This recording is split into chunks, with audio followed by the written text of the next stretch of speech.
Good evening. It's my distinct pleasure to introduce you to the Great Hall at Cooper Union. My name is Jamshed Barucha, and I'm the president of Cooper Union.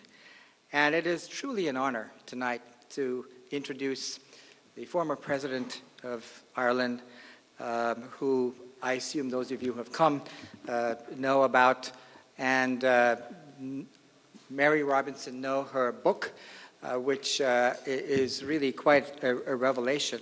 We're very fortunate to have her tonight. Just a little bit of background about this hall for those of you who might be new to it. The Great Hall at Cooper Union was the place where Lincoln gave his famous right makes might speech, probably from this very podium. And that began a long history of social justice movements launched or celebrated in this hall, including the suffragettes. Susan B. Anthony worked actually in this building. The NAACP had their first convention here. And there were the first major conference of Native American leaders led by Red Fox was held in this very room in the 19th century at a time when their people were being slaughtered on the plains. There is quite a history here of events that occurred during some critical and turbulent times in Irish immigration to the United States as well. From 1866, when more than 1,000 supporters of the Fenian Brotherhood met here, right up to the eve of the 1916 Easter Rising, this stage was the host to such leaders of the Irish independence movement as O'Donovan Rosa, James Stephens, Michael Davitt, and Michael Collins. And I was intrigued by some of those, and thanks to Google, was able to find a New York Times article from 1887 when the Fenian Brotherhood assembled in this hall. And the New York Times article is entitled, "Marred by Discord." So apparently one of the speakers, named Richard Caffrey, according to the New York Times, quote, the New York Times is quoted, not Mr. Caffrey, quote, "After a careful study of Irish history, he had come to the conclusion that the best way to right the wrongs of the oppressed country was to plant a bomb in the heart of England." And therein followed cheers and a yell of "dynamite." This speaker then attacked another speaker, Mr. Patrick Ford, whose name was received with a tempest of hissing and catcalls, and he had to be protected by people who were then escorted out of this hall. Well, tonight's talk, I'm sure, will be a lot more civil than that, but at least it gives you a sense of continuity and history here. It is most fitting that we welcome the Honorable Mary Robinson, the former President of the Republic of Ireland, and the former UN High Commissioner for Human Rights to Cooper Union. President Robinson's entire career has been devoted to the pursuit of fairness in all aspects of society.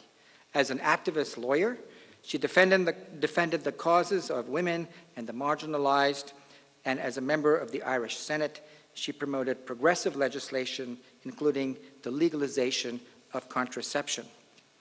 President Robinson has been the honorary president of Oxfam and is a member of the Elders, a group of 11 independent world leaders brought together by Nelson Mandela to offer their collective influence and experience to support peace building and to help address major causes of human suffering and promote the shared interests of humanity.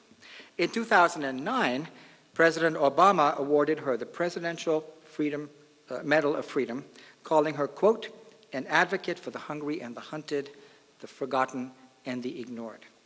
Mary Robinson has not only shone a light on human suffering, but illuminated a better future for our world. This book, Everybody Matters, My Life-Giving Voice, really sets out some of the work of our speaker tonight, and I will allow her to speak in her own voice, so please welcome President Mary Robinson. Thank you.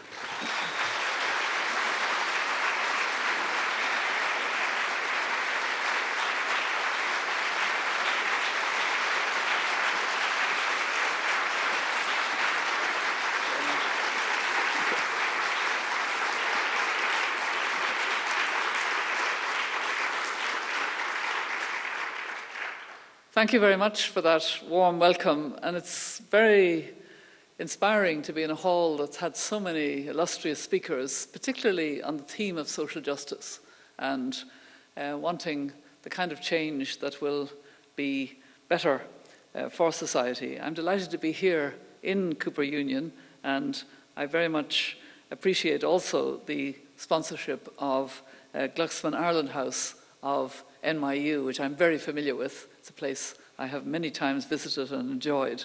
So I feel at home for lots of reasons. And I appreciate the fact that you've braved the weather, the elements. Yesterday was such a beautiful day. And what happened today? I mean, what is it in New York that it can change so dramatically and so quickly?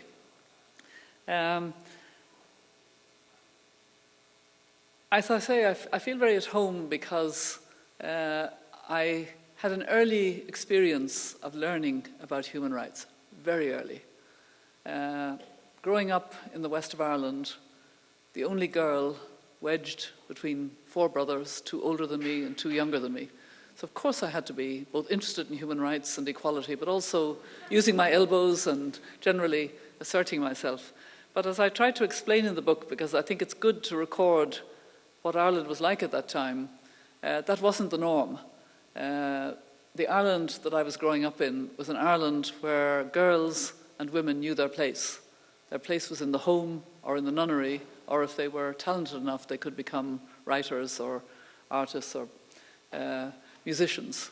And I was very aware that somehow boys seemed to have much more options, even though my parents very often repeated that I had the same opportunities that my brothers had, and they would support me in that.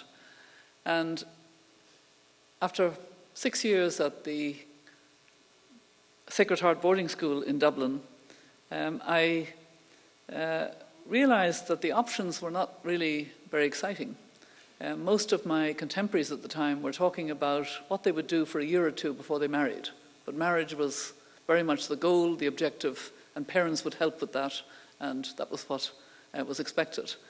And I had benefited from various nuns in my background who were doing other things. A great aunt who had been very forceful as a Reverend Mother in Britain and had talked about how she sort of tried to influence education policy in England, and I enjoyed talking with her when I was a teenager.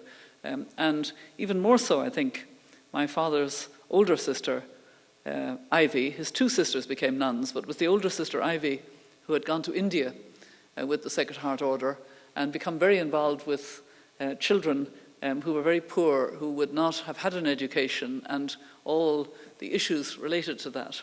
And I felt this was really interesting and worth doing. So I decided that my best option was to offer myself as a postulant and become a nun. So at the age of just 17, after I'd done the leaving certificate, I spoke to the Reverend Mother in the convent and said that I had decided to become a nun. And she looked at me quite shrewdly and said, well, maybe you should think about it. Why don't you go away for a year, and if you really want to be a nun, we'd be delighted to receive you in a year's time. And my parents, who were devout Catholics, were very happy with my choice. They felt very honored that I was going to be a nun, and they were also delighted to have me for another year. So they decided that nothing was too good for their daughter Mary, and that they would send me to Paris for a year. And of course, that changed everything, and I do describe that in some detail in the book. And I kind of came under a different influence also when I was very young. I had a grandfather who had retired early through ill health from the practice of law. And the law that he practiced was very much for the peasant, the poor guy, against the landlord or the powerful person.